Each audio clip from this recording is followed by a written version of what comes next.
Hello, good evening. Hi, everyone. If we could have all the people outside come in, we're about to start. So, good evening, everyone. Oh, come on, guys. I need more than that. I'm shaking like a leaf. I'm nervous. Good evening, everyone. Oh, there we go. There we go. Some energy. Thank you so much for joining us at Third House Poetry Open Night. Open Night Poetry.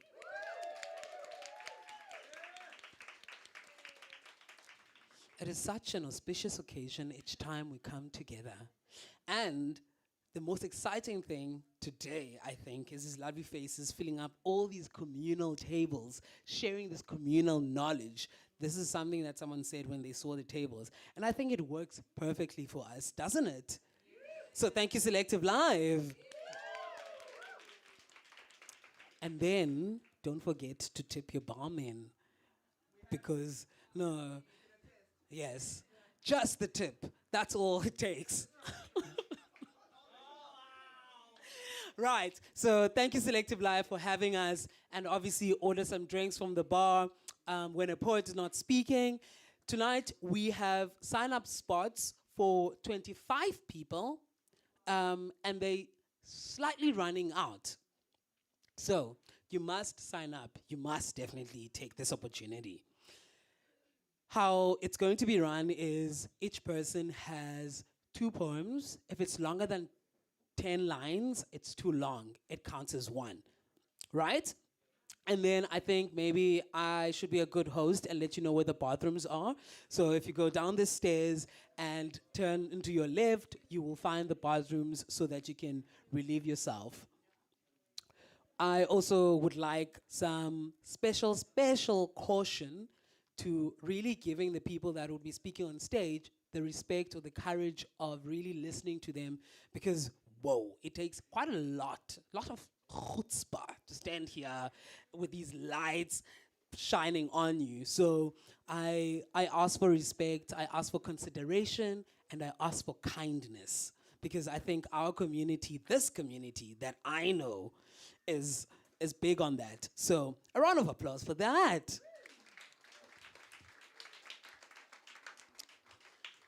Do you know the thing I like about poetry? Poetry is such a powerful tool because it has the power to isolate us as poets or people that write. It has the power to create expression, and it has the power to connect us as we are today. And for me, for the last few months, it really had connected me to someone that sort of like blew my mind, or as Kiva would say, did something that was mind-bending instead of mind-blowing, mind-bending, because it just took me on another level. And this lady had written a poem that shifted and moved mountains, a poem that moved parliaments, a poem that really made the course of history different from writing one poem. And so, like, what? Why? Sorry, my phone.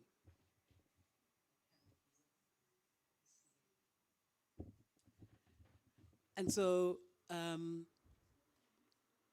I think that power of story and that power of writing a single word to then it transcend itself to become something that changes the course of history is something that each of us have in us.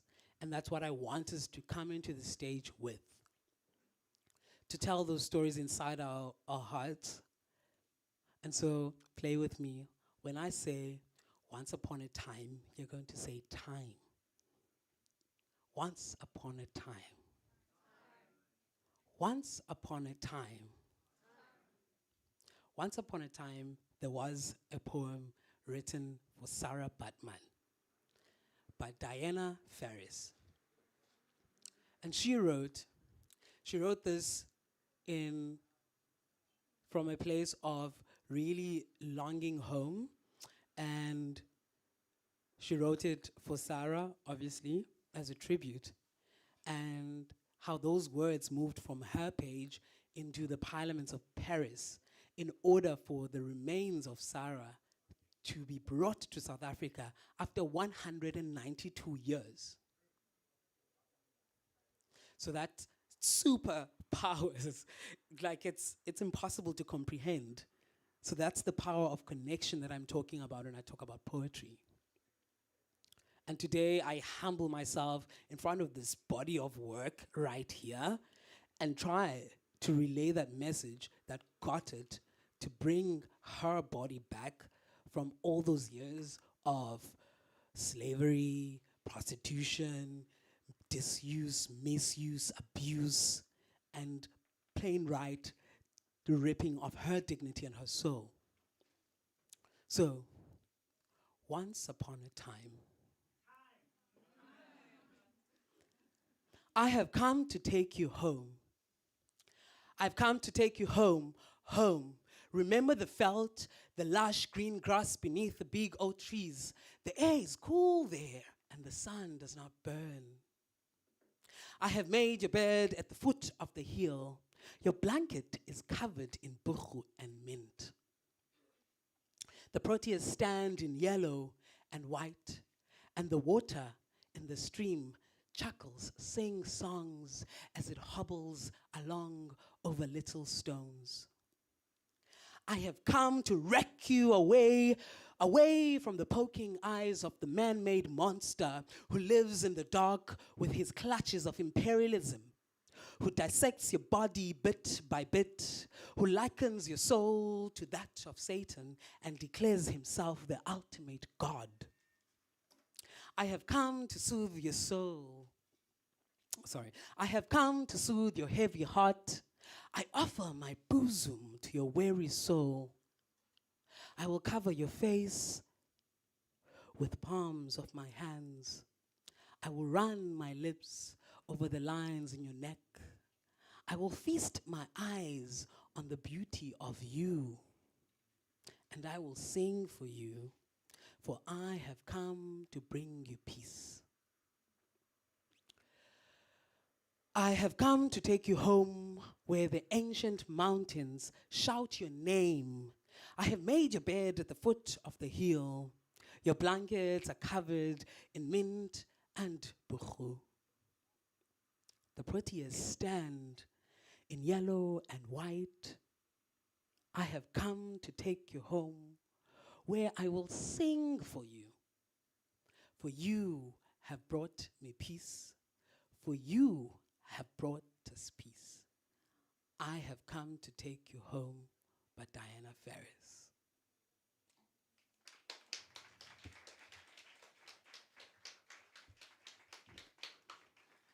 That was the most excruciating pain that I've ever had to sort of like live. But how powerful is that? I think we might underestimate our own words when they hit a paper or a pen hits paper or when we utter them.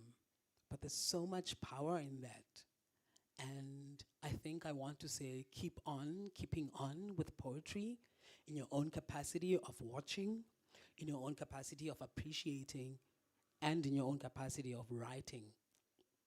Because your writing could be the writing of history. So a round of applause for poetry.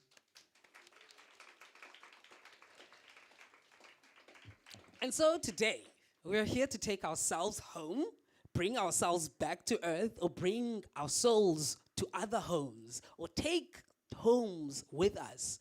Because a home could be a poem. A home could be someone that you meet. A home could be a friendly smile that someone offers today. And a home could be this community that we have all gathered here to present and create and continue to create. So, without further ado, our first poet. And might I remind you that the sign-up list is still open. I know this good sir over here is keen for some poets. poetry. So for today, the poetry is one long piece. So if it's longer than 10 lines, it could count as one. If it's shorter than 10 lines, then it can be two poems in that sense. Right. That kind of like settles it. And now, please put your hands together for our first poet of the evening, Vinolia.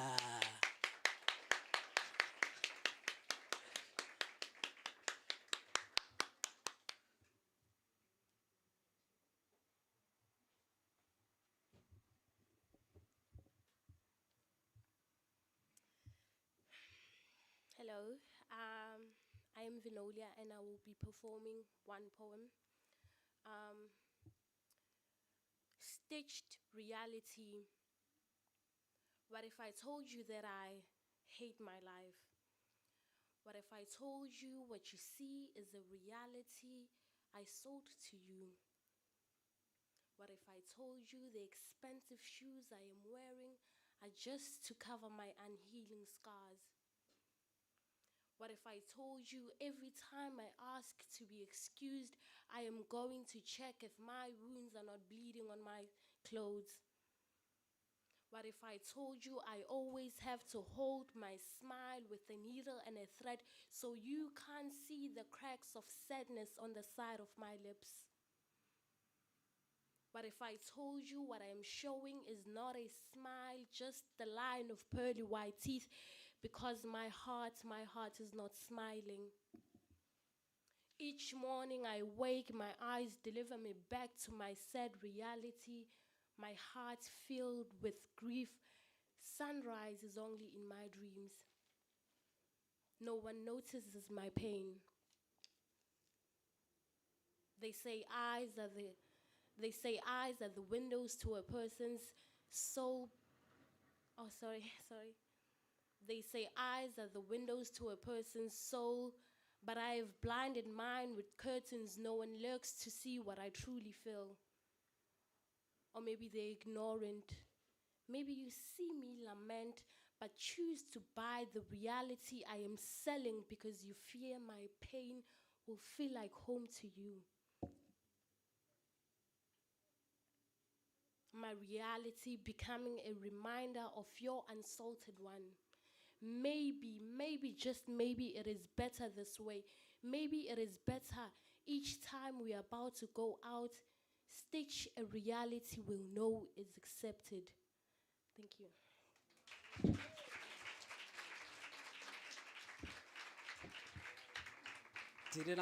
Did I not tell you about how much we are going to give ourselves in or give ourselves out to take some more home with us?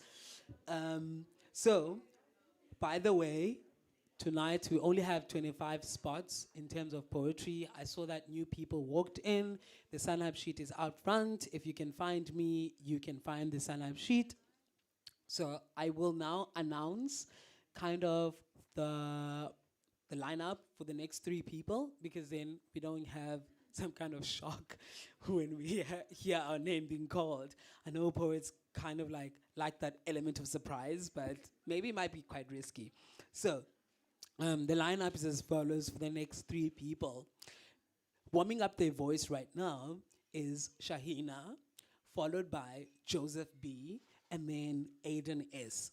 So one more time, after Shahina right now, it would be Joseph and then Aiden. Now, please give me a rapturous round of applause for Shahina.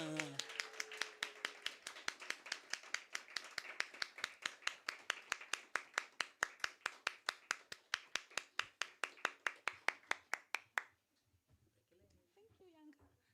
So, as Yanga beautifully introduced me, my name is Shahina. This is my first time, so super nervous, but here we go. Moon face, moon child, moon chased, moon wild.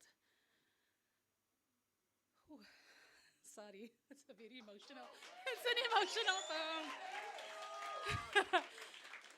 I am bruised blue like the ocean, each wave a knot to untie.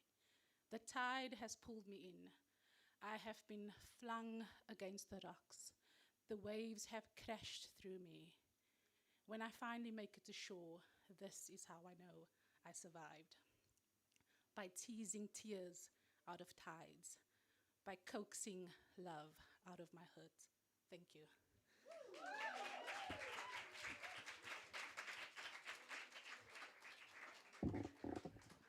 Thank you so much. And I must say, I did coax Shahina quite a few times for her to sign up. But thank you so much for sharing. I really forced her, to be fair. Okay, so next we have, and this is why I said we need really big round of applauses. And I feel like you guys are so modest with your claps. I don't understand this. No clicks, just claps. Yeah, big claps. That's all. Okay, please help me welcome Joseph B. There we go.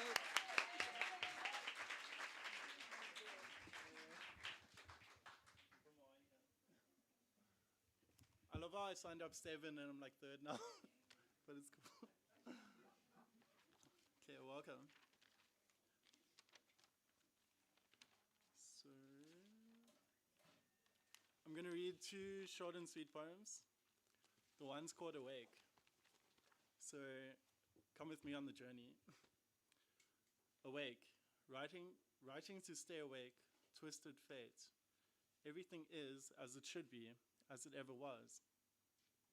Slipping, sliding down the rabbit hole of our dreams. And at the base, discovering our will to power. Caught, singing in the cold shower. Red Hot Chili Peppers and twisted melodies. Someone said it was fun getting old. That person never lived. The day youth fades from blue eyes, and the sheen disappears. A teardrop falls from eyes of fiery passion, receiving a lashing from modern times, a private paradise, an Eden in flames. The red apple rotting on the tree of our times, an urban sprawl, a scarlet drawl. The flames rise high and the populace watches another episode. High octane power at our fingertips, millennia of organic energy burning. Aren't the Persephone flowers pretty this time of year, where Hades' fear cannot reach? Let's dance in the melody of the moment, twisting, gyrating to the music, a kiss on lips, scarlet. So the waves crash on silent shores, and the grapes grow old on the vine. Yeah.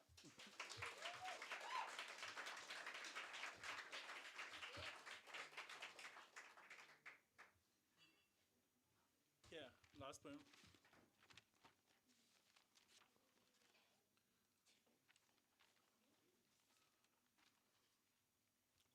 Okay, it's called The Chaotic Night. Dancing under neon lights, red, green, blue in my mind. We start to unwind as the oxytocin flows. Down the pathways, our bodies are electric. Her starry eyes meet mine as we slip into the divine. They undress the future. She kisses like a prophet's dream. There we are in the middle dance floor, so obscene. Swirling souls in the drunken night. Smoke in our eyes, promises on our tongues. Do you remember the rainbow of our youth? Where we disregarded others' truth, and your parents weren't so aloof. Still the comedy of the day holds its sway as the milky waves crash and dance. The night dawns on us once again. There's no shame, giving in to temptation as the ivory statues burn.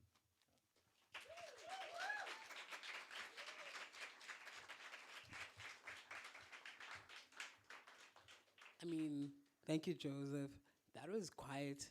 I want to be like her with the oxytocin and the IV nights, and sounds like a swell time that was.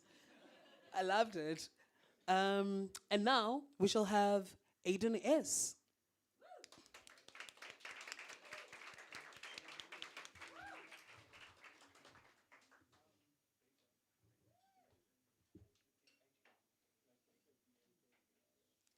Sorry, I'm just looking for my material. So I don't know how many of you came to the last event on Sunday last week, I think it was. But I read this one. I'm going to go for it again because I'm unoriginal. It's titled Your Garden. Your garden has been left untended. Here, winged ripples sing with the sounds of sorrow. Here, the bramble's blood is left to bleed. As knotted thorns sip at wandering heels, the devil's weed, ripe for a ripping, recklessly grows in unseen glory, as rusted runnels are suckled on by feral stems. Your once-loved garden rests in ruin. An untended garden is a sorrowful sight, a homeless heart let loose to wander. I have one more for you.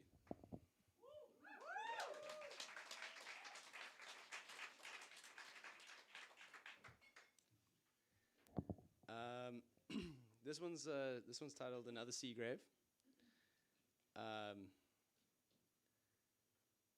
Deep beneath the dark waters rests the home of another heathen, whose heart was burnt with the colors of the heart, somewhere cold, filled with still air.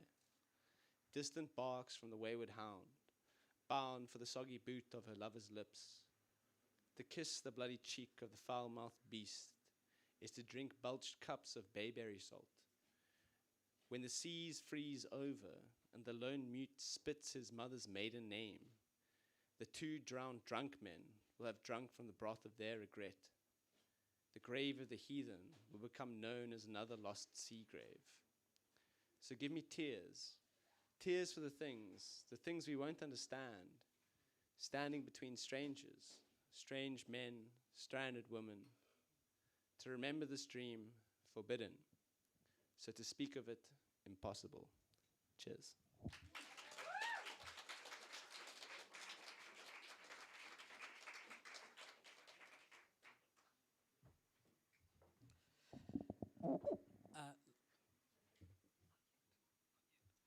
Okay, thank you, Aiden.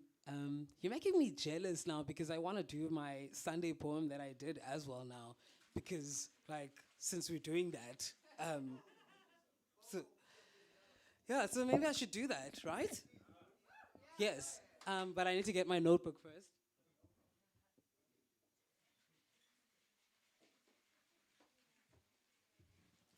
So yeah, I'm old school like that. I have a poetry journal, and I quite write on it these days. So, and the last piece that I wrote was obviously, I grew up in a Christian home, and I think Christianity or the Bible is something that follows me.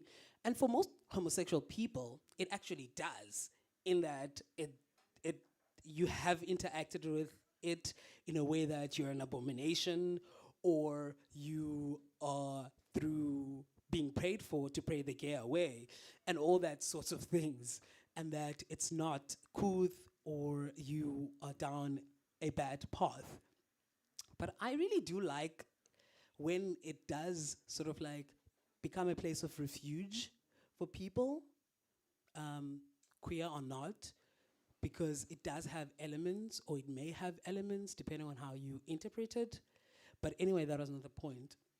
The point was around the confession, kind of, that I wrote, and also the connotations that I took from the Bible in preparation for the Sunday show, which we kind of like have put on for Third House Poetry, so that our community may have an outlet at any given time within the month to do that. Because this one happens on the last Thursday, and then we create another session on a Sunday for people that who couldn't. So this one goes. The Truth. To sit with the truth, by Younger G. To sit with the truth, you have to do more than Ruth. To sit with the truth, you must not flinch or twitch. You must challenge the witch. To sit with each, you must stand the itch. The each follows swallowing, swallowing the bitter peeled of your ego, pride, and patience, pulled to another direction with less and more annoyance. So stop the fight, make it right, wear it tight, then say goodnight. say goodnight. Say goodnight so that you may sit with it, so that you may sit with the truth. To sit with you, you must sit with it. And I mean sit. Sit. Sit. Sit with the truth.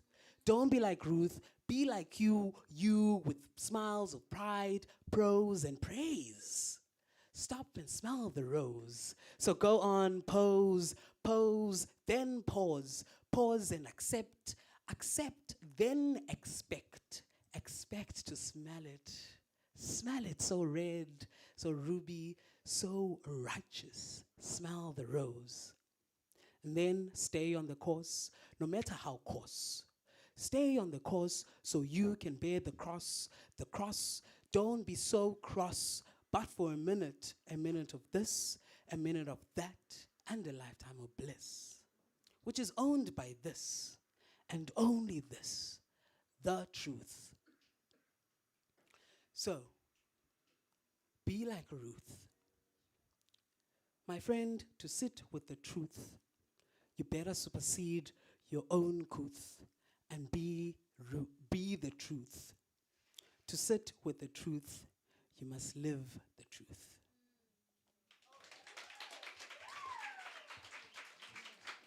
Confessions, confessions, confessions. Okay, so just a reminder for anyone who's just walked in, we have some sign-up spots still open for people to do some poetry, 2 short poems or 1 long one. You may come and find me, and I will hand you gladly the list.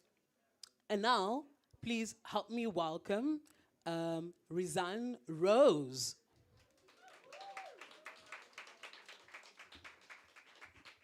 Come on, guys, a little louder, please. Thank you.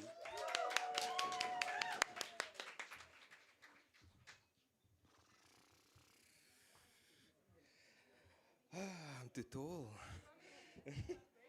Wait, just. That's an interesting sound. I think this is fine. Can you guys hear me okay? Okay, so. Thank you.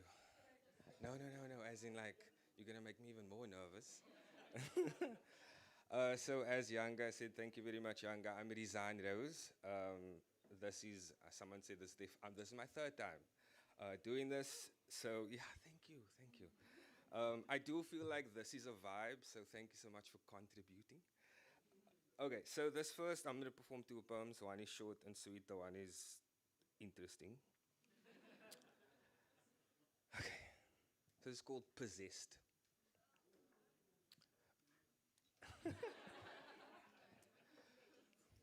Your name is a euphony, my name a muted hum, which is to say, I imagine you no longer think of me, whereas I have made songs out of you.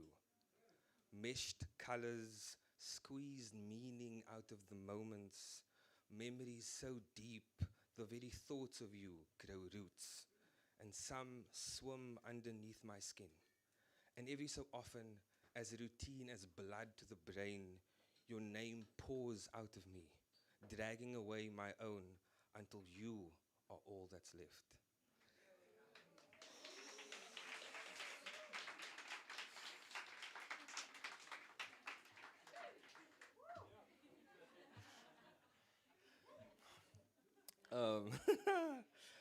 So for this one, it's not really a poem, so you don't have to be on your best behavior.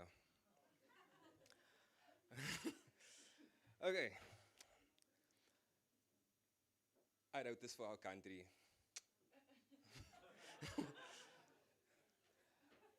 Eight stages. An elegy for Eskom. Stage 1.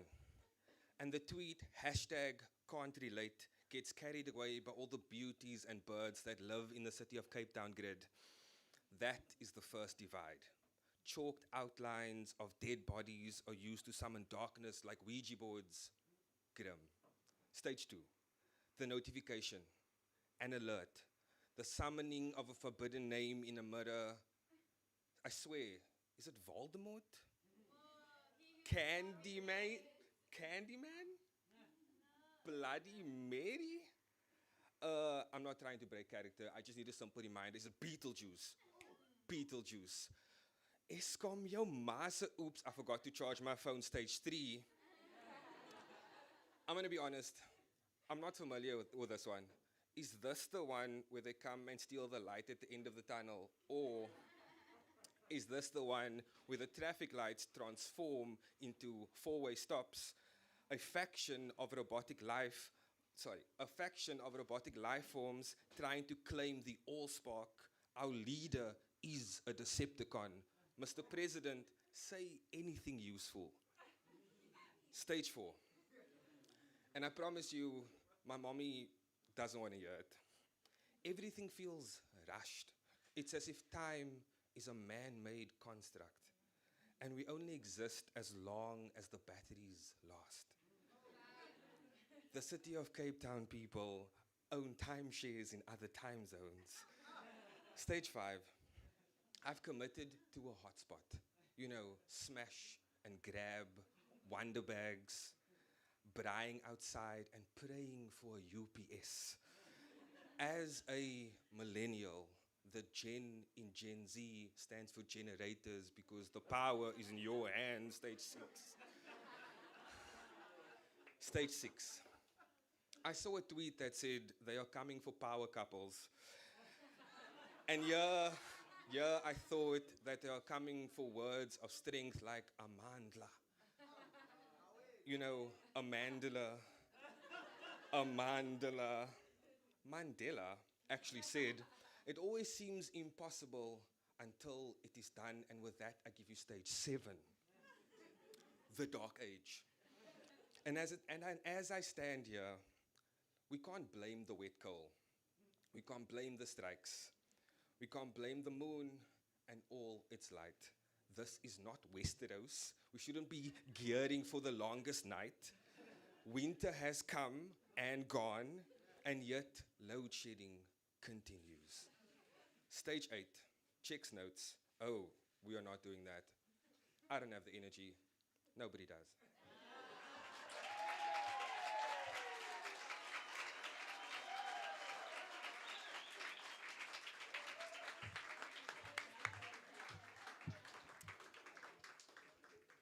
Thank you so much. That was brilliant. I just want to remind everyone, if you take videos, please tag Third House Poetry if you post them on Instagram or Facebook. Thank you so much. Also, we don't have, it seems very busy, but surprisingly, it gets packed. Like, we don't have that many performers tonight, so maybe what we'll do is everyone perform like one long poem or 2 short poems, and then if we have some time left over, maybe you can come back on stage, or we'll see how it goes. But yeah, we'll play it by ear. But thank you for being here. I'm so proud of you guys. Let's continue. And that was a word from our sponsors. Kidding. So actually, that is Kiva, who is the owner, the magnificent, brilliant mind behind this whole setup here. So give it up for Kiva.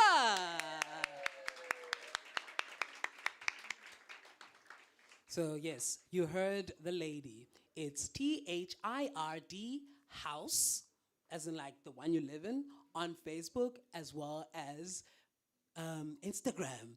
So please, please, please tag us, because I think it's so important that people who did not come out here missed out, and they see that they missed out, because the magic that we're making here is out of this world. So let's create that FOMO as we go along. And now, I need to announce my other 3, which I haven't done in a while. So, top of the 3 is Jody, followed by Sam, then Kayla. So, please put your hands together for Jody.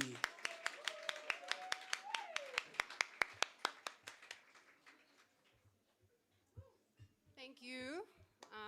I'm Jody, and I'm just going to do 1 poem for now, but I'm happy to jump on later. This is the first time I'm reciting a poem, so I'm like nervous. I usually like doing this, like reading, looking at my notes and not looking at all the beautiful people. but I'm going to try. I might just look at my friend, but I'm going to try look at you guys too. Thank you.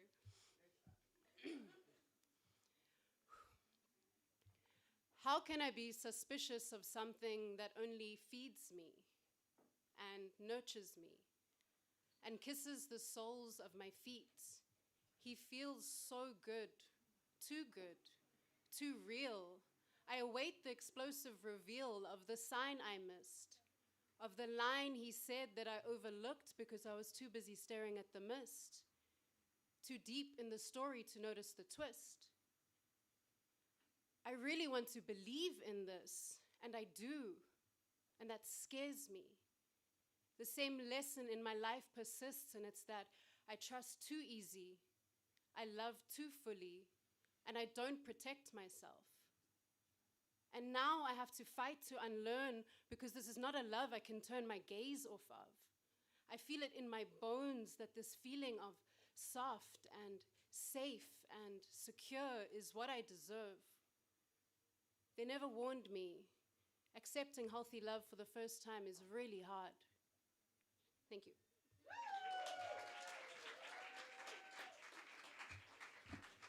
Not me expecting the red flags popping up so quickly. But no, it is actually a positive story. Thank you, Jody. Wow. Yo, that took me by surprise. It really did. Whew, I'm shaking. Okay, so now for our next poet, please put your hands together for Sam the Vessel.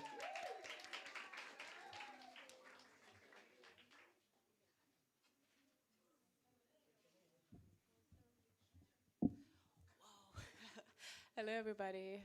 I hope that you guys are all doing great, feeling beautiful, feeling divine, feeling holy. My name is Sam the Vessel, and this first poem is untitled, but it's for all of us, well, for most of us who don't know what we're doing. If you know what you're doing, man, big ups to you. Can we just give a round of applause to people who know what they're doing? If you know what you're doing, just... But yes, so I hope that these words speak to you and walk with you as much as they have for me. Sometimes you'll not know. You'll not know what goes where or how. You'll not know how many letters make up your name, and it will take soaking your tongue in salt for it to scream God. You will not know which hymn to hum for a broken heart. You will not know which way to the color green. Sometimes you will not know your mother or your lover. You will dip your sun-hot hands into their honey jam of a soul and come away empty. You will not know how many times to breathe till body becomes home again, till blood becomes water again. Sometimes you will not know which herb goes on what wound, or which side to lay in the sun because it hurts and burns everywhere. You will not always know the thing, and that too is a gift. This not knowing is often a sign, a calling, a welcoming song from the wind, a rebellious dance by the dalliance, a loosening of your loins, an awakening of your true essence. So, allow it to lead you. Allow the lesson to unfold. Allow the shedding of skin till skin becomes milk, till skin becomes silk. Allow it to take with parts that have withered. Allow your soul to surrender to all that you are yet to fall in love with. Allow the not knowing to lead you to your own kind of beautiful truth. Thank you.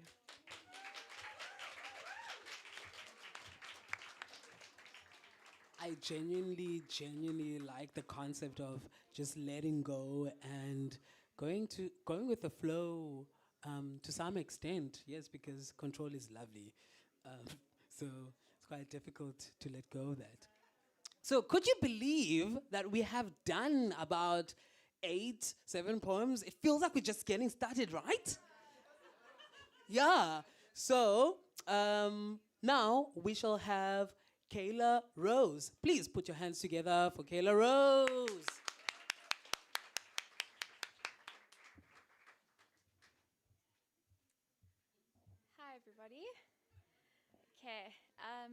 This is called Do Not Date Me. Instruction manual, seriously. Okay. Well, do not date me. Do not date me if you're happy, or if you're craving some sweet romance or something incredibly sappy. Do not date me if you want great sex, or if you want someone who won't obsess over your ex. Or if you want someone normal to show off at your work formal, to take home to your conservative gran, to not scratch a non-stick pan. Do not date me if you like back tickles because my arm gets sore. Do not date me if you like documentaries. I won't pretend that they're not a bore. If you're afraid of hearing about my bowels, or about how I'm ready to discuss our vows, then I beg of you, do not date me. Because I have the stomach of a Jewish vegan and the heart of a writer. Combine all of the above for the toxic love of an IBS fighter. Do not date me if you want something to last, because I'm telling you, I will run. I'm jumpy, skippy, at worst of times ticky, but at best of times, I'm a lot of fun. So maybe date me a little. If you're like someone who always needs to fiddle, I can fiddle with your hands, a hand massage maybe. I can caress your hair gently as if you were a sweet newborn baby. I could make you laugh when I tick. You could give me a squeeze to calm me down. I could show you I could appreciate you by going downtown. We could have a lot of fun, a lot of laughs, a lot of cries. It would always all be real because I'm literally unable to tell a lie. So date me if you dare. I'm a challenge I think you might like. We could try this silly little adventure in the silly thing called life. Thank you.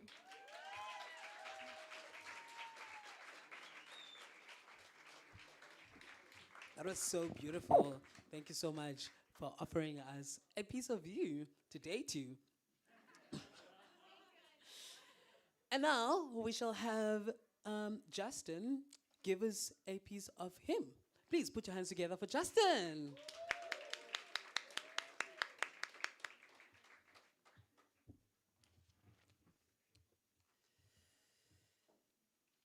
From 2002.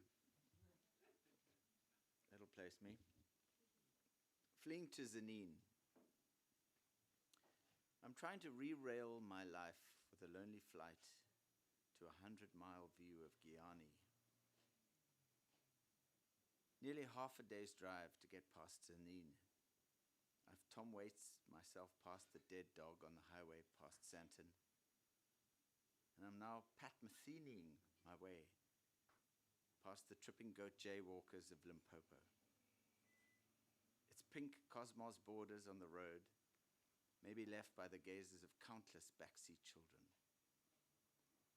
The flaring cat hisses through my window, jousters with no interest in my destination. They're helping. The million Zionist pilgrims of Moriah. More pilgrims passing pilgrims in opposite directions. And all this under a Panama hat with a fold of money in my jeans.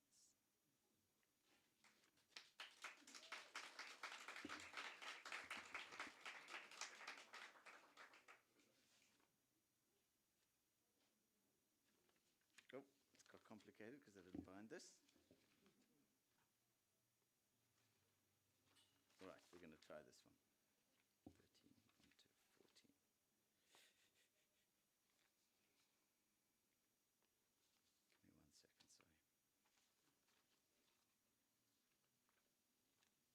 1 second, sorry. A silver marker. I have left a silver spoon besides a railway track that runs across a desert, and one day I'll fetch it back. I stopped alone for tea there once. I must have dropped it in the sand. I miss my reflection in its shiny bowl, its flawless smoothness on my tongue and hand. I miss that early morning watching the frost retreat, the honey steam off my tea, cold numbness in my feet. They say you only leave things in a place you want to return to. Imagine seeing a place just once to know it. One day, I think I'll learn to. I've left a silver spoon beside a railway track that runs across a desert, and one day I'll fetch it back.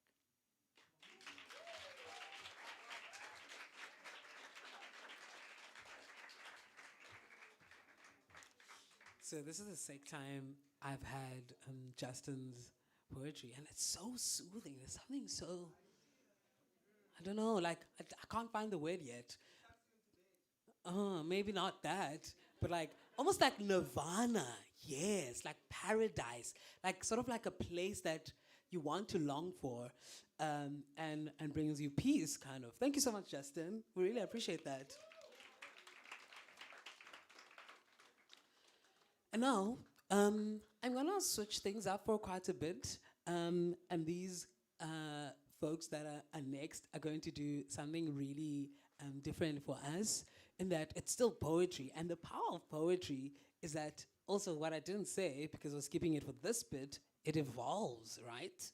Because poetry is in the way that we swing our hips or move or talk. And it's also in the way that Magin does their magic. Please help me welcome Magin.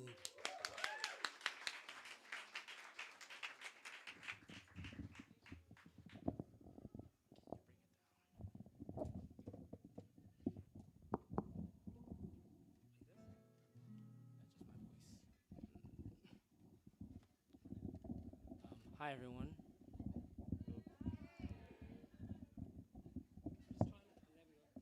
We're from Bloemfontein. We are usually a music band, but I do also write poetry, so we just said I'll put a poem on one of our songs, yeah?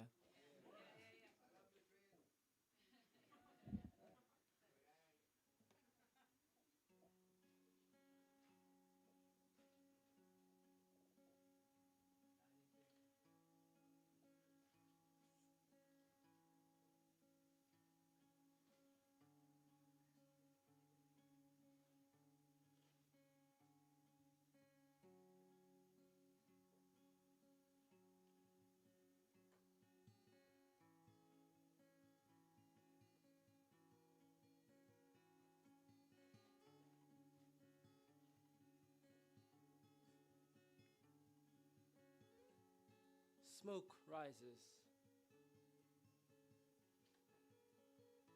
Maybe industrial pipes burning. Could be another animal strung on wires above the charcoal. Or the warning of a flame tearing through thatched roof. The trees will burn up until we must inhale black air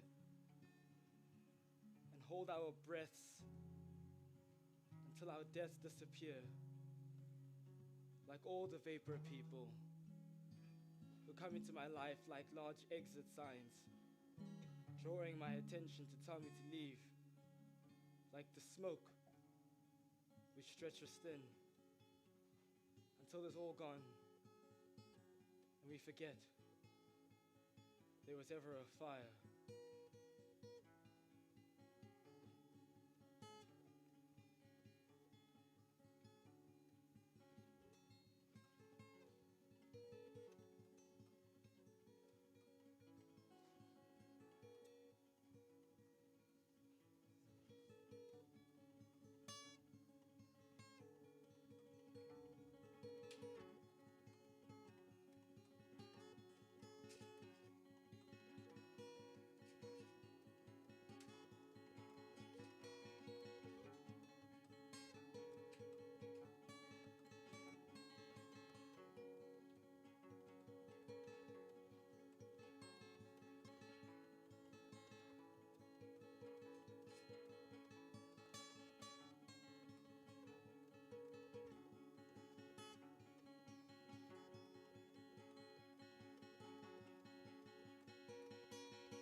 you.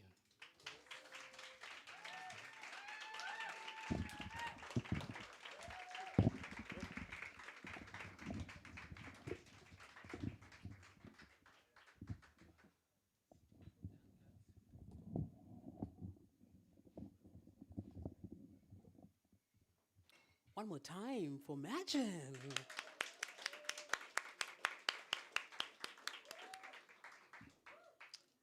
It's wondrous how it always happens, right?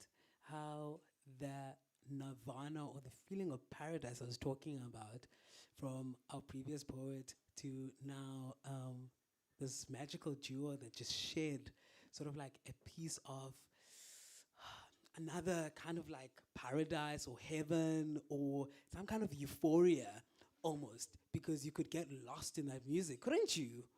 So one more time for them, please.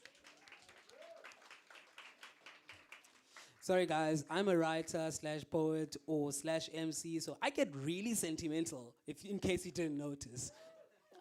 So, our next poet to grace the stage, or rather I should announce the three, right? So, our three lineup has Heather getting her boots on and lacing her big girl panties to come up to the stage. And then we have Kiva, who is warming up her voice. And then after Kiva is the other Kayla that is going to come up as well. So please put your hands together for Heather Rodwell.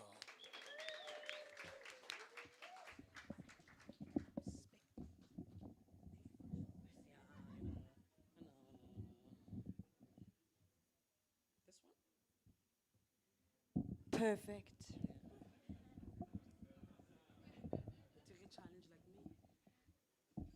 So guys, before I start with poetry, I'm going to do advert break. This is the Age of Poetic Intent. It is a book that I wrote once upon a time. If you're interested in one of these, let me know, and I'll write you a line in it by myself. Cool. And another thing, I would like one of you to choose a number between 1 and 48, please. Are you guys on 7, huh? 7 heaven. 7th heaven. Ew. I won't do that. Ooh, okay, right. Oh, this is so cute. Sunsets. I am the sun's rays at the end of the day. I am the sparkles of light playing in the clouds, making rainbows and shapes, opening up worlds only the imagination can see. I am the calm breeze on smiling cheeks, riding in bliss on a butterfly's wings. My hues of blues and pinks and reds bring visions of dimensions just out of reach. I allow the mind to find its space of infinite possibilities in intergalactic realities, the soft-spoken song of the sunset sweetly whispers the promises of tomorrow, filled with adventures and creative explorations.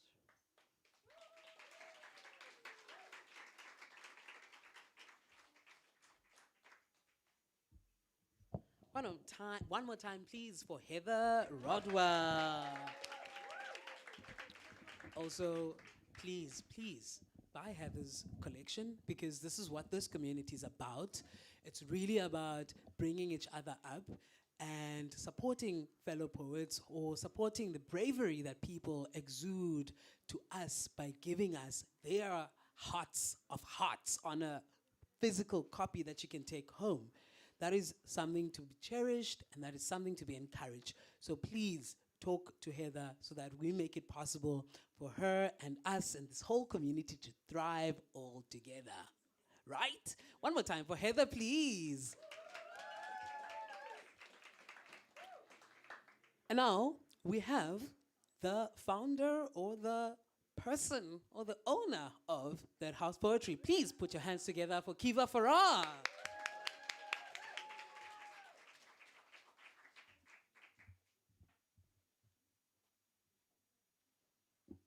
I kind of hate having that title because now I have to perform. The pressure's on, like, fuck. No, I very much created this community because I missed open mic. I used to attend open mic like religiously, and I couldn't find an event that was doing it, and that's why I created it. I am also just a humble open mic poet. Please be kind to me. Okay, this poem that I want to perform first, I actually didn't perform.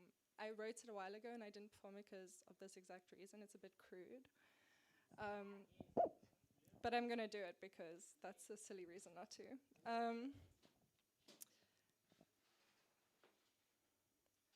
To be in your company is hell. It's a numb, dullish hell in which we drink and do coke, and I feel less and then nothing. We have butchered intimacy, ground it into a fine white line, pissed it down the toilet, snuffed it with cheap wine.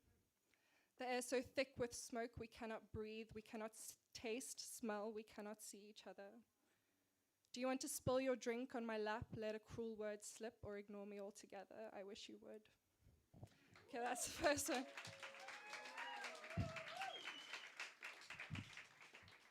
The second one I performed last month, but it's been decided that it's okay to repeat poetry. And also my aunt is here tonight, so I kind of just wanted to... Yay, she's here from Joburg. And it was her birthday on Sunday, so belated happy birthday to Soleil. Okay. The child is dead, and none shall see where her body is lain, nor by whom but me. My right hand red, my left asleep. My playground now a forest deep. A deer at midnight, a yellowwood tree. How precious one's own company. The dark earth from which I eat swells with a peculiar fruit. I am the apple tree. I am the first bite, but it's rotten, the bark is charred black. I blossom into new bone, fresh blood and flesh in excess. Look upon my body, still in the tall grass. My cheek in the mouth of a fox. You are asleep in the spine of waking life, and I am awake for the funeral. My heart a half-eaten apple. Thank you.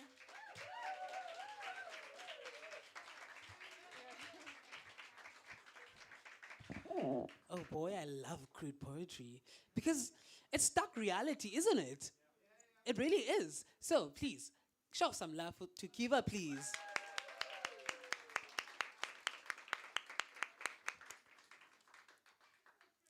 And happy birthday to Kiva's aunt. All right, so now the next three we'll have is, or ending that three would be Kayla. I'm not sure which Kayla it is. Oh, so please put your hands together for the lovely Kayla. Thank you, guys. Okay, so today I am going to be reading some Afrikaans poetry. There's something I feel that's very honest about writing in your mother tongue. And yeah, we often reject it. It's easier to write in something that's a bit more universal, but I think it's important to go back to those roots. So the first poem I'm going to read is by my dear friend Shani. She's amazing. And both of these poems are a little bit angry. Afrikaans is a little bit angry. You know, bear with me. Again. The first one is called Kapitalistische Karnival. Ek is dik gevreed. Met my kredietkaart koop ek alles wat my siel wil eet. Gebruik, gebruik, gebruik. In oormaat lewe ek in my koninkryk. Maar jy mis die punt. So sal jy jou siel tot wêreldse goed bind en miskyk hoe jy aan jou rykdom verstik en onder skuld verdrink. Shani.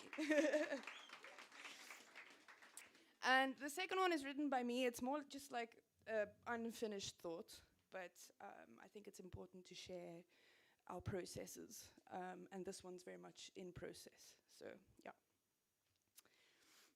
Uit die wraak van my woede, die rooi gety van die baarmoeder. Hoe wreed is ons ribbekaste, om ons so gevangenes te hou? Wie weet waar die wydheid van my waansin stop, hysteries lag omdop.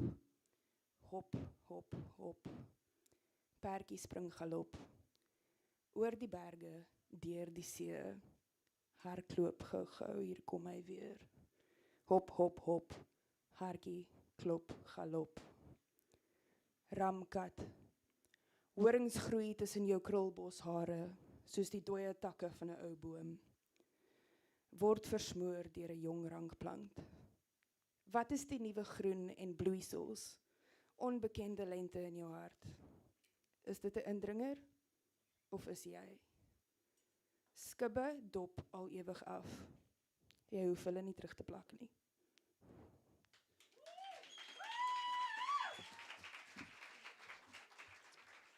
Baie dankie man. That was baie goed. Really, really appreciated it. I really encourage doing literature in our own languages, because I think we have soon been conditioned to think about other languages as superior than others, so definitely encourage more of that. We've only had one Xhosa poet here, and now an Afrikaans poet, so I'm pretty excited for the stage, because the stage is housing languages, and beautiful, beautiful languages. And now, I'm wondering if we should take a break. Do you guys want to take a 20-minute break? Okay, cool. We're going to take a 20-minute break. We'll be back in 20 minutes. so 20-minute break.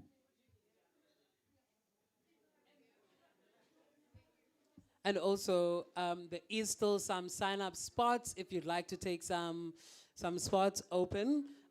We only have 3 people after the break, so there's quite a big opportunity for everyone.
To make.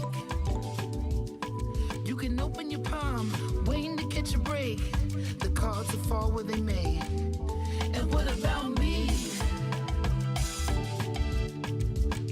I believe in fate. They wanna know where I'll be in 5. But what about today? What about tonight? Only one at a time. So precious. It's yours, it's mine. Only one at a time. My life. My life. Yeah. Am I wrong to assume if she can't dance, then she can't ooh?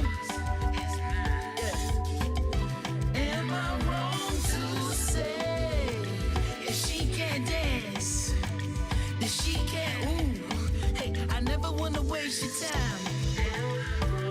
My life, so precious. It's yours, it's mine. And look at the time. My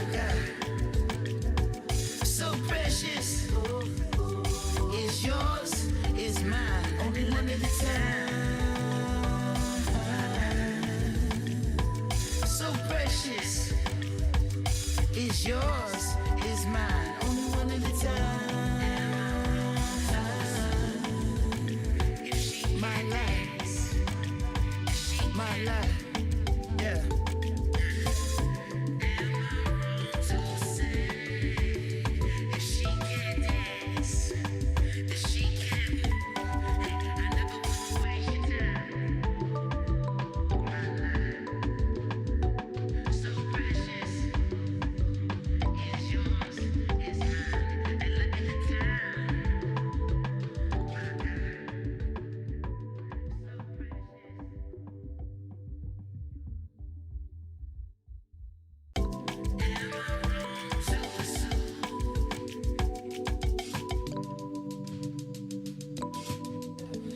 I'm only coming out to play.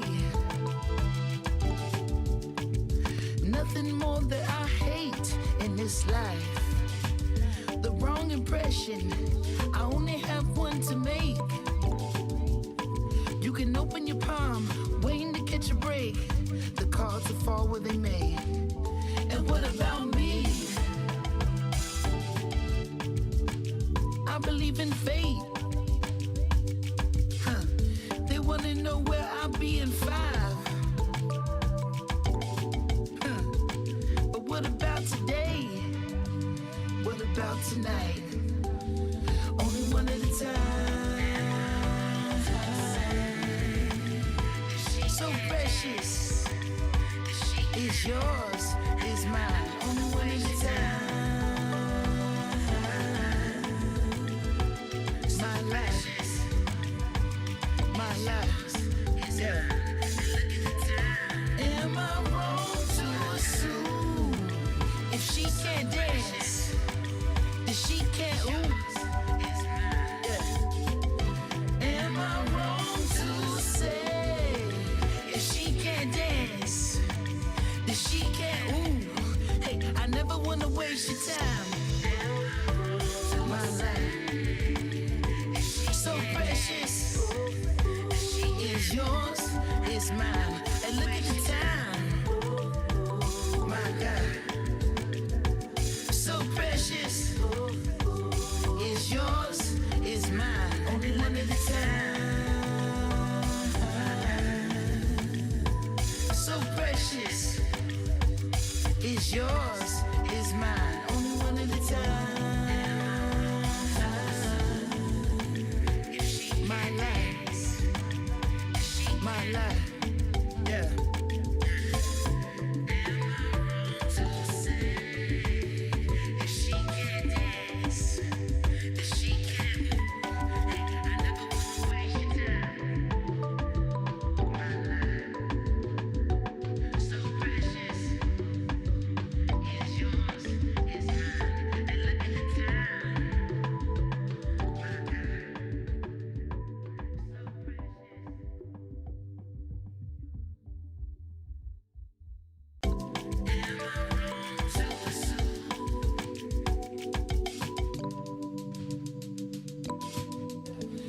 I'm only coming out to play.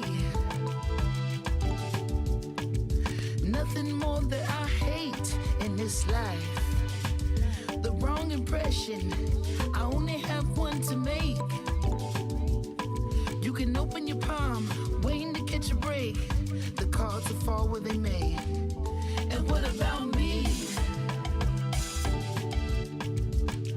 I believe in fate. They wanna know where I'll be in 5. But what about today? What about tonight? Only one at a time. So precious. It's yours, it's mine. Only one at a time. My life. My life, yeah. Am I wrong to assume if she can't dance, then she can't ooh? Yeah. Am I wrong to say if she can't dance, then she never wanna waste your time. My life, so precious, is yours, is mine. And look at the time, my God, so precious, is yours, is mine. Only one at a time. So precious, is yours, is mine. Only one at a time. My life, my life, yeah.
That was Clayton on the bass.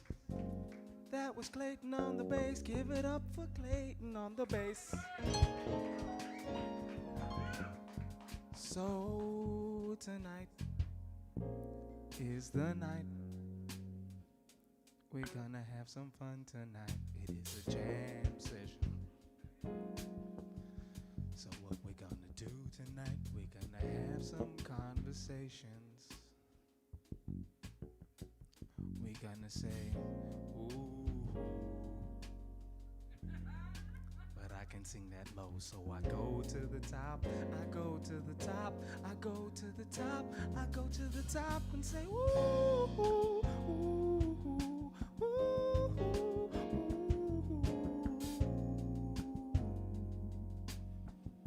We don't know where we're gonna go, but we take the steps, we take the steps. We don't know where we're gonna go, but we take the steps, we take the steps, we take the steps and go.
space and it's genuine.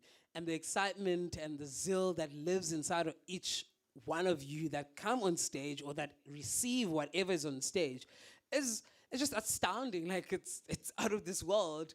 And the jealousy that you guys offer me to want to share my own poetry more and more and more and more until the sun comes up. But I shall not. I shan't. I shall have some beautiful people who have more to say, have more beautiful things to say than I do. So, to continue our night of beautiful stories, we have the next 3 people that will be gracing the stage.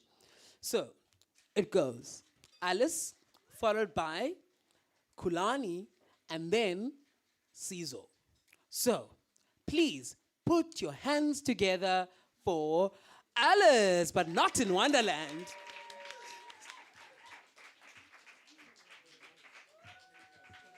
This is fine, I think. Hey guys, this isn't a poem, this is a letter. So, yeah. Okay. This is a letter I won't ever send, ever. I'm a die-hard, hopeless romantic. It's both a part of my silly brain makeup and also a bit self-induced. It's better to live in an ecstatic, drugged-up state where love carries you around by your nostrils like the scent of a cartoon pie, even if it means plunging into a state where your heart has been chafed dry and rained on and crushed like the gold casing of a Ferrero Rocher shortly after, then floating in the middle somewhere, unaffected. Or maybe it's not, and I just choose to live that way. Maybe I'm chasing a dopamine high. Who knows? I should probably know. I pay my therapist enough. Anyways, what I meant to say was, looking into your eyes in the dim morning light, dim because I was the one who lowered the goddamn blinds and closed your bathroom door, which was pouring white-hot light right into my pounding brain, sizzling it like an oily fried egg, was like a tiny piece of heaven that I knew would evaporate far too soon, lapped up by the inevitable dropper of you leaving to pursue your master's degree in food security. I imagine you standing in a field, swaddled in army uniform, guarding peas. I wish I'd washed my makeup off before we drowned in your duvet and fell asleep, because I was so worried I looked like Keith Richards in the morning that I didn't milk that moment looking into your eyes enough. I was embarrassed, and I thought I looked ugly. Also because I knew that you would see the filter drop away if you looked at me long enough, the filter that hides the desperate hunger I have to be held, by anyone, by you particularly. No one wants to be with an open wound. What I meant to say was, when we played putt-putt, I lied when I said I'd watched Happy Gilmore, because in your abominable handwriting, you'd scrawled, "Shooter McGavin." You looked up at me like a little kid, eyes bursting with pride, and said, "You've watched Happy Gilmore, right?" And I said, "Yeah, ages ago, though, so I hardly remember it." I know you wouldn't have fussed if I hadn't watched it, but I needed to share the moment with you. I needed to share the delight with you in that moment, and I wanted to make you feel completely understood. I wish I could say I'd gone home and watched it immediately, but I didn't. I still haven't. I suspect it might be cuck. Anyways, my heart strained and almost snapped, like a hammock with 5 people in it, when I realized I wouldn't see you again. I couldn't say that, of course, because I don't think you felt the same, truthfully, and there's only a certain amount of vulnerability one can show before it wilts from bravery to plain pathetic, and I ride that line hard, baby. Anyways, I love you in a way. I hope to see you again sometime.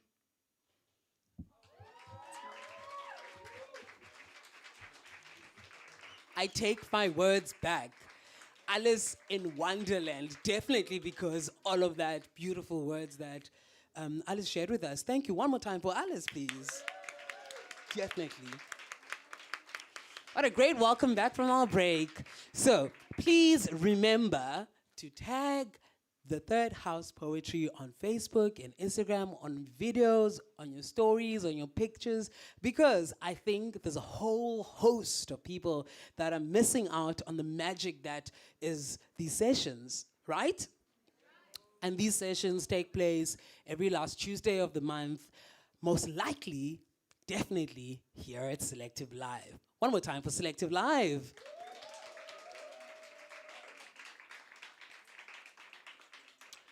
Now, please put your hands together for Kulani.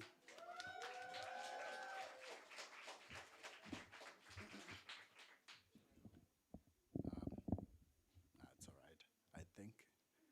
Mic check, mic check. I was actually tricked to actually present today by him and my girlfriend. So, yeah, but here we are. This is a poem that Thank you. Problems of being vertically challenged, my God. So this poem is a poem that I saw someone presenting on Instagram. I forgot the handle, apologies, but it resonated with me, and there are aspects of it so I added a few bits then based on my experiences on it. So it goes, they say if you kiss a wound, it will heal, but I can't kiss your heart. So I'll kiss your lips, your neck, your skin, and your every other part. And I hope that one day they'll sink in and something inside you starts. Because when you see yourself as worthless, all I see is a work of art. So I'll begin to paint your canvas with the stain of our memories together. The nights we spent sitting by the ocean, hoping for it to go behind our backs and heal. All that we could say, what we didn't say, and all that we hoped for. But if life ever comes between us, or if mine comes to an end, I hope that in the very least, when you needed me, I was a friend. And I hope that if I've shown you anything, it's that a wound can mend, that your life is far from meaningless, that you hold universes within. Thank you.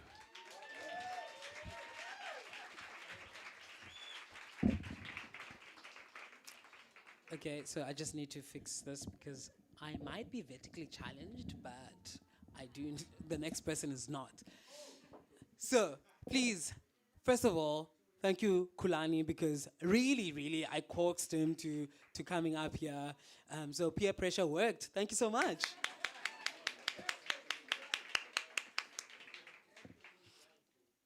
And then, please help me welcome our next poet, which will be Cesar.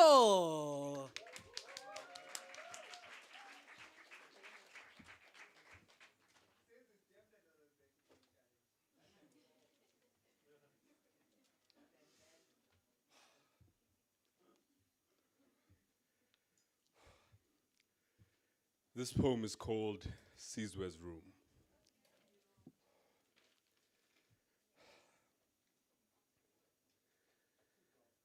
The last little things we said while sipping over his famous brew of herbs and fresh brewed coffee, a recipe he'd learned from the village uncles who'd like to gather in the night, lamenting the loss of cattle and the absent presence of their wives, who'd left north to cities and farm homes seeking work under domestic settings and sometimes in far-off places. His father raised the boys, or rather, left them to kick about and figure it out once the crawling turned to running. He said, "You could taste the air of the village in that brew. If you closed your eyes, you might see it, then hear it."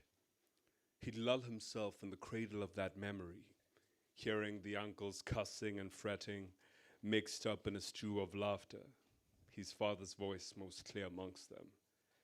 Then Cesar would collapse back into reality and look deep into that brew and laugh away his startled gaze and say, "There you go again, father." A melancholic frown above his brow, blowing ripples into the brew, sighing silently, each wave a dissolving memory that will meet him in his slumber. Oh, and how. The night sweats, the outbursts, the mysterious characters hauntingly aloof. Coy to the matter, I was. What was to become of Cesar and of this night? I had to leave. I stopped, fixed my eyes into the center of the cup, watched the whirling of the brew descend into the bottom. I have to leave. My thoughts brutally clear, yet my words unutterable.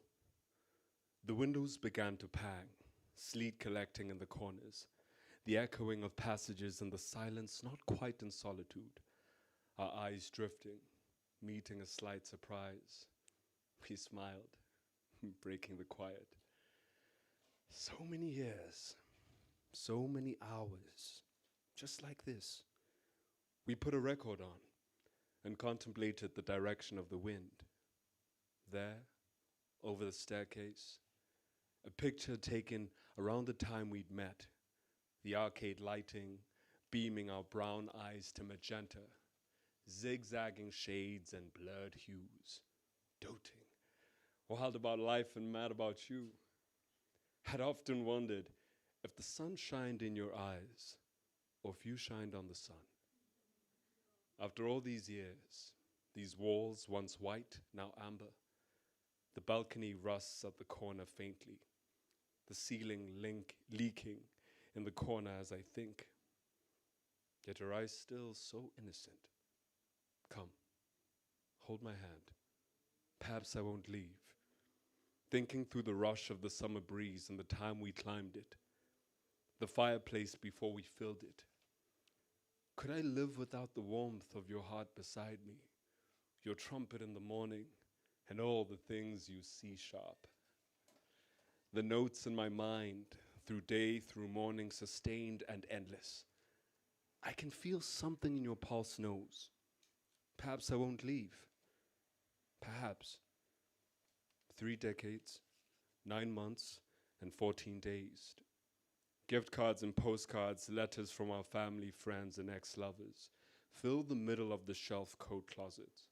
Cesar's discarded unicycle, the saxophone I never learned to play. Christmas ornaments fall over the top shelf twice a year because you never pack them into the box. Little things. One day, a gust of wind swept through the unhinged door, rattling the cabinets, dusty champagne glasses and the coffee table books, sprung open the coat closet door. There fell a once taped box. On the floor, hundreds of handwritten sheet music pages, seldom played, never heard, each inked in the longing of music halls, concerto recitals, and Parisian jazz houses. But a wish now. Caged, dissolved ambitions of an artist repressed. Placing the pieces in order, the boxes a stack at a time, behind the tux and the houndstooth coat, in a black binder, holding yellow pages of poetry through the years I'd never bothered to read back. Close the closet door, clean the house, after dinner and Cesar's asleep. Crouching to my feet, adjusting to the light in between the shadows, slowly softening the creaking, retrieve the suitcase, walk along the tiles and avoid the wooden planks. What socks to pack? Which ones are mine? What book to pack? We've read them all. What use of sheets or towels without a home? It's almost morning anyway. Tip by toe, back to bed, pull up the sheets, cover my chest. Breathe. Perhaps tomorrow, perhaps not.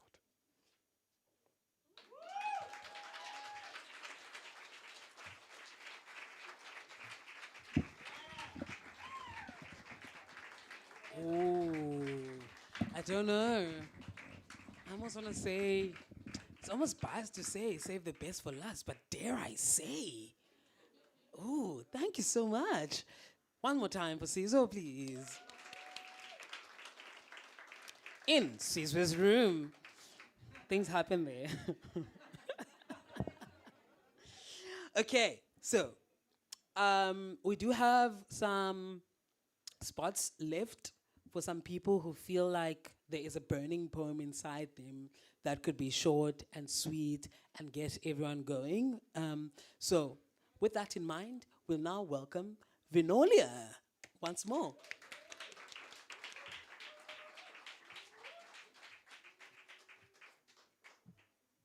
Hi guys, I'm back.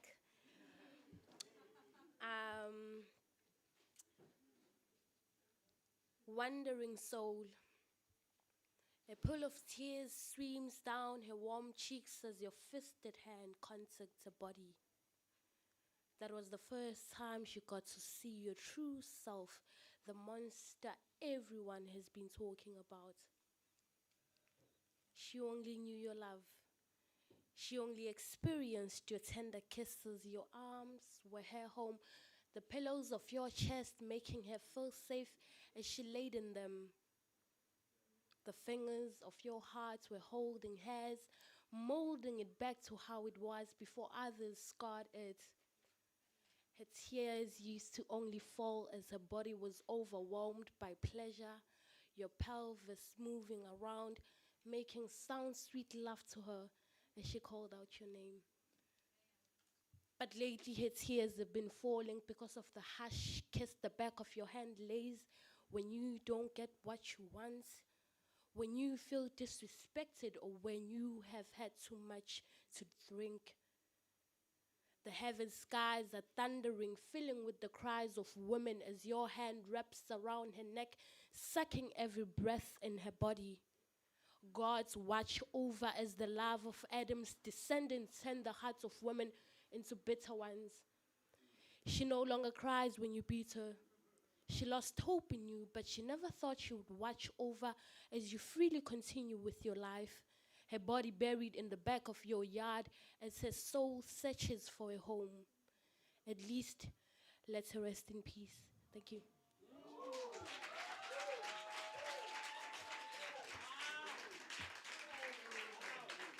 Ooh. Vinolia really came for our wigs and then took them and then buried them, mind the pun. Thank you so much. That was so beautiful. And now we'll have Rizan followed by Justin. So please put your hands together once more for Rizan.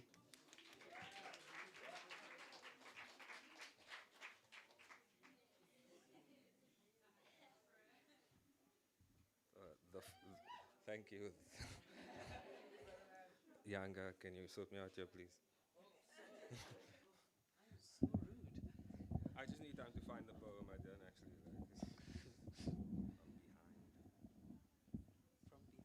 Whoa, pause. Yes, sir. Is this fine? Can everyone hear me? By the way, I'm still a bit shaken by, is it Sivo's poem? Like, gave. Unspoken, yes! Yeah, my guy!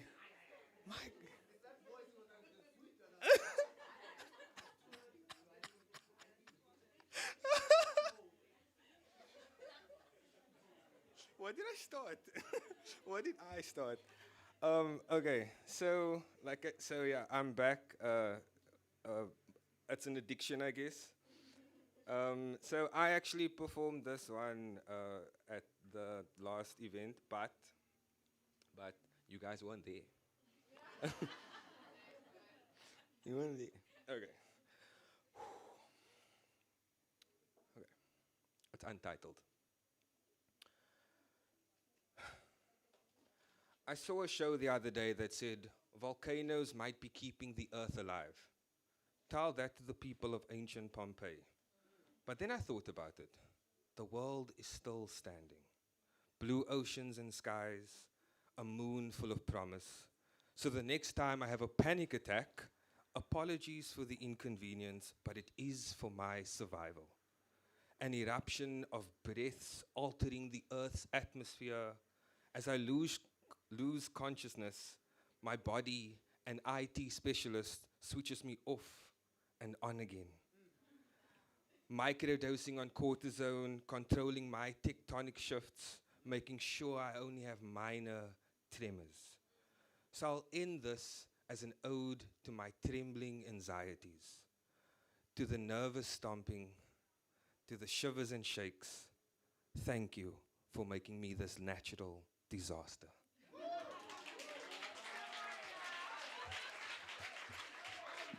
Go off, Shakers King. Love it. Okay, please put your hands together. And by the way, this is our third last poet. So the last three are going to be Justin, Shahina, as well as Cesar. And we ended at that. Okay, so on that sad note, so we need to for the last three, we need to do big round of applause. Yes. So please help me welcome Justin.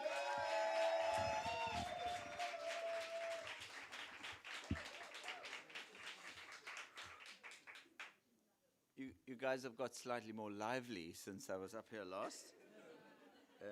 And I can't actually remember if I performed this last month, but I'm going to do it again and try to do it even better. But if I can steal a little bit of mic time, there was something I thought of earlier which I wanted to mention in response to Saki Bartman right at the beginning. And it's to do with a parallel story which is worth researching,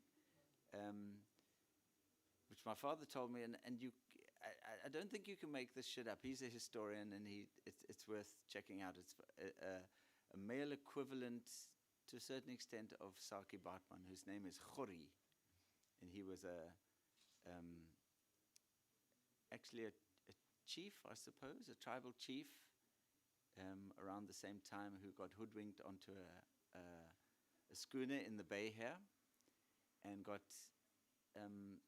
it was a treachery. He was going to be stolen, and he tried to jump off and swim, and they kind of kept him on the ship and then took him to Britain, and kind of paraded him around a little bit like Saki Bartman,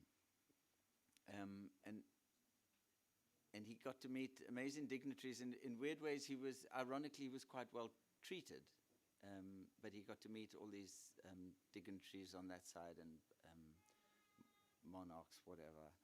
And on bringing him back, they asked him, well, you've been such a good sport, what could we do to repay you? And he said, well, what I really want, and what I'm really impressed about in Europe is the suits of armor, so I want a suit of armor. Can you give me one of those? That where I come from, that would be kind of useful. And then in an act of deep kind of naivety, he said, no, but where I come from, copper's really good. Can you make me a copper suit of armor? Which is a complete anathema. It's got no protection value whatsoever, and very difficult to make. So they made him a suit of copper armor, and they dropped him back here several years later with this suit of copper armor. And his leadership position had been kind of usurped, so he was kind of redundant in that sense, but he got dropped off in Cape Town with a suit of copper armor. Anyway, I thought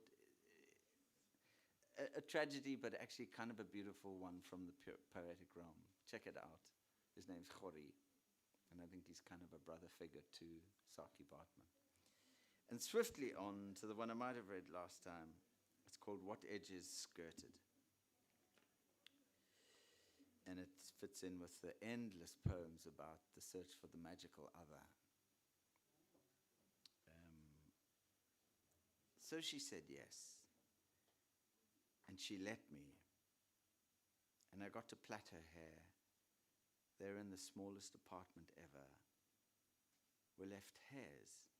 Not hairs I wish were hers, but with tips dyed with blue that I had held in my hands. And there on the dirty floor I knelt, and I adored her feet in their socks. And she asked me why. I'd take off her shoes, I'd kiss the side of her mouth, I'd tattoo her forearm with this very pen, with my designs. Why? Because the side of her mouth. Because there in the midst of our ordinary came the extra. Came floating down grace, and trust returned, and guddled shyness and shame into a beautiful, sleepy, streetlit magic. And so help me God, a blue ambulance light tore past in the Parisian streets below, and like me, stroked across her face. You and me all night, all right, blue light. Where the knowing stopped and gave some descent into disarray, at the hem of her bra, all adamant and fearful, the great impeccable mapping of those impossible textures, and confidences faded to doubt. Despite all the sleep that could be stolen, time would tear the page at that edge. No love carefully learnt there, in the time permitted. No way to loosen and untie the outrage of tangled inadequacies past the edge of the fall, the great broiling catharsis held back against its will. And so, a peck of cheek and a parting, into the bewitched and sleep-racked morning, to find some private pact with betrayal, with what betrayal was risked, what glorious horror of an edge was skirted, left incognito. And brush of teeth and collapse, love had fled, taking the grace incognito found by two strangers in the middle of everywhere, hiding in plain sight.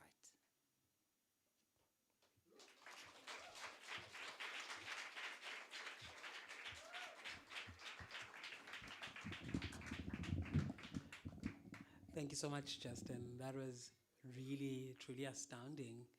And do you remember what I said about the power of this community that we were creating? And you see now how it's all coming together.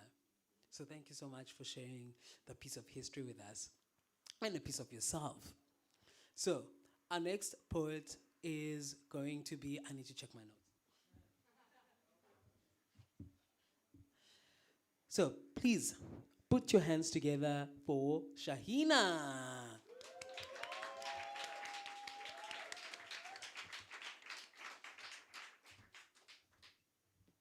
Okay, so the last poem was an abbreviation of this one. Let me just find it.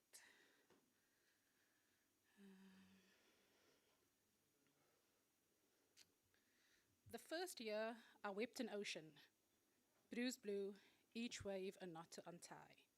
These tears turned crevices into ravines. These tears contain an ocean of hurt. And these tears are simply salt mixed with water, and I've spent them all on you. It seems the more you pulled away, the deeper I tried to sink into you. Sharp teeth into soft flesh. I sucked all the oxygen out of the room and left you with no choice but to escape for air. We were like phantom limbs passing through each other in this hollowed out home. We should bury this love. I'm worried 6 feet isn't deep enough. Back and forth, for how long will you be playing this game? Taking my heart and handing it back to me. Let's play a new game. Tag, you it. You can be the broken one for a while. The second year was spent bent at the waist and knees. Bent myself out of shape, and even then you couldn't stay. Perpendicular and perfecting the prayer pose. You doused my flames, you drained my water, and then asked why I no longer burned brightly, why I no longer flowed freely. You must not have understood how love works. How can you split a person in two and then still want to be their friend? Friends don't split their friends in half and watch them trying to hold themselves together. You break me, you watch me piece myself together, then come along and break me again. The third year, tears abandoned me completely with almost no hope of returning. Can you hear that? It's not the sound of the floor creaking, it's the sound of my heart cracking. Only when the house settles can the healing begin. I had to crawl out of a hole, the size and shape of my heart, to get to where I am now. I'm still dusting myself off, remnants of another me. And so I tell everyone that I am fine when I'm anything but. When fine is a speeding ticket to the wreck that is my life. Out of all the scary bedtime stories I've been told about monsters, no one warned me about you. The one hiding in my bed, not under it. No one warned me about not mistaking moths for butterflies who are simply entranced by my light. The fourth year, I slowly started remembering myself. The tide has pulled me in. The waves have crashed into me. I have been flung against rocks. When I finally make it to shore, this is how I know I have survived. How is it possible that this heart of mine is able to withstand being fractured, crushed, broken, and still able to beat? My stomach is full, my throat is full, my mouth is full, full of all the things I can never say. The 5th year, I'm barely recognizable from my former self. I was afraid I would never heal, but glad that I was able to prove myself wrong. Alchemy, a tablespoon of my fondest memory to lullaby myself to a good night's sleep. I did learn I don't need another person to make me whole. I am not a half of anything. And while we're at it, can we stop completing each other? Can we please be a whole person? I did learn the power of forgiveness. It heals the parts you didn't know needed healing. Forgiveness isn't for them. Forgiveness is for you. Because no one prepares us for the work that love is. Yet you know how to love in the same way you know how to breathe. Thank you.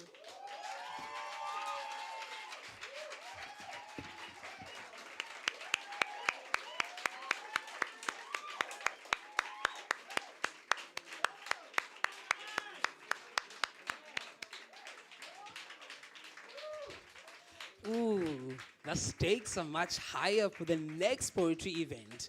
That's what I'm thinking. Thank you so much. And now, if we could keep the same energy for our last poet, who is Cesar. Please put your hands together for Cesar.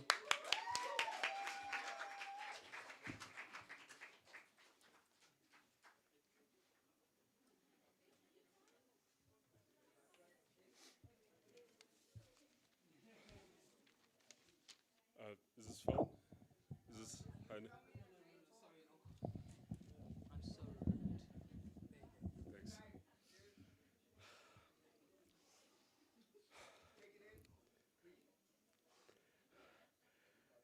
How shall I deny thee, the spectre of love's profusion? What love have tried, nor can't but hide. These mild prophecies of torment do at every waking hour desist. I've met my demise at the edge of each slumber, yet to no veil shall I rebuke. 'Tis of no consequence. Meager and meek men doth profess, lonely are the isles of conquest rests. Need then I remind you, to privy pleasure pretty's pouncing pendulum, to knock you despite your senses. Pray you not such trivial chatter. I am the vanished monsieur upon my mistress' request. Too pale the truth, bluffer's blatant brunt. I am nor steed, nor gentleman, bequest. What do they see? Pray utter and deny. What hushed tones whisper in dim corners, society saloons and cigar parlors, fictional nothings, fixations on taboos. Persecute me, oh, for love's irrefutable spell bewitched am I, for not but only by scent of magnolia blossom bloom, which whence but all my solemn cries deny, nor that monsieur his mistress can deny, nor that my mystery, once misguided, was a pleasure by night, then a curse by dusk. Were we to know that the sands in the time of our hourglass were to be discarded in the desert of our defeat, were to be relinquished at the risks of our detractors, these walls, soaked in the splendor of you, my dear, your sweet, distant promises, those that you utter faintly, are to me in this hour soft as the dagger's deep. Be it so. The angels are waiting in the wings, ready to draw the curtains. Speak you not of your monsieur, lest you be reminded of the truth fate of lover's quest in earnest. What awaits us in the afterplace? Abrogate once more on the last shades of windows past. My memory will meet you there. For in that last ray of dawn, breathe and set me free. For it is in that moment I shall live in you forever.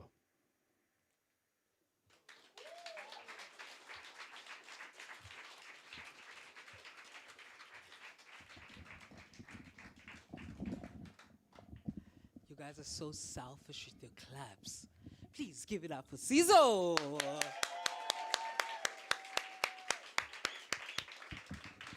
I absolutely cannot believe it. This is it. Once upon a time. Once upon a time. So once upon a time, there she lay. He couldn't bear to make her stay. What senseless act is this? What makes him think hers is his? I walk like all is well. I walk like all is well. All the while she walks into a tear well. Heavy-hearted she walks, knees clanking she walks, fear-induced she talks, haunted she talks, hunted she walks. And all the while I watch. Questions choke me like her in a dire times. Men like me, men like her, men like him, men like me lead her to her death. Men like me lead her to her dying times, and women like her killed like flies, lives taken in.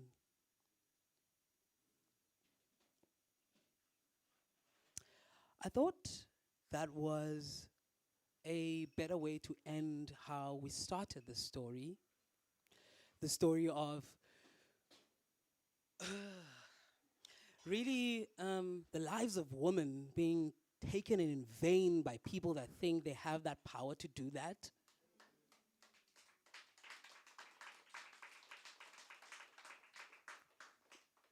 And so, and especially as a queer person, when I speak about women, I speak about different kinds of people that make up the motherboard or the umbrella that is a woman, and how we've really, truly as a society, forgotten that power.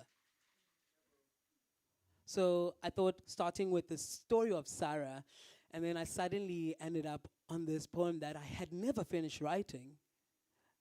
And now I realize that this story lives on and continues, and it needs to live on. So Third House Poetry Community. Once upon a time, you came here and you shared, you took.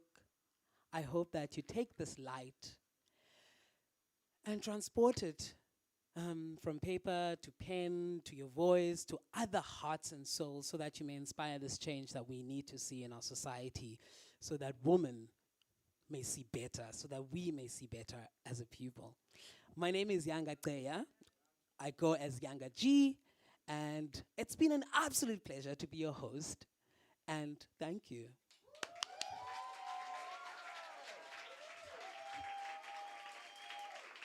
I'll now hand over. Thank you so much. Thank you so much.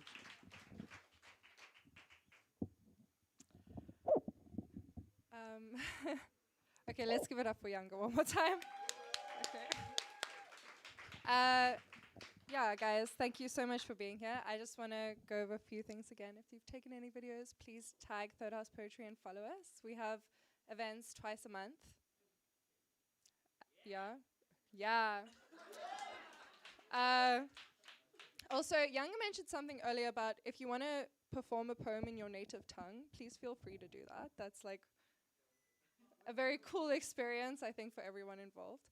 And yeah, thank you to Selective Live for hosting us. They're so incredible and supportive.